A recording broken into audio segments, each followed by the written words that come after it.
Welcome. This is Keith Courville, Director of Professional Development and University Programs for the Associated Professional Educators of Louisiana. In today's PARCC webinar, we'd like to talk to you about the advantages of the PARCC testing method and also some of the disadvantages and concerns. First and foremost, all PARCC tests are computer administrated, and you have grading by both computer and personnel, specifically for the writing portions. PARCC promises computer-enhanced assessments, and what that basically means is additional problem types.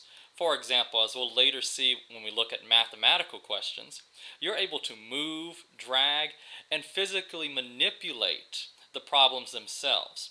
One example of that is you may be asked to plant 3/4 of a field of corn, and you have to drag seeds of corn to the field at a proper fraction or ratio. Now, the downside to this use of novel technology is that it becomes a barrier to full implementation. For example, a summer survey of our state's technology infrastructure in Louisiana showed that only 2 districts are officially PARCC ready. And by PARCC ready, I mean that every single student needs access to a computer with stable broadband internet. Now, PARCC recognizes this issue and does have a task force on the subject, but it's a significant issue and barrier to implementation.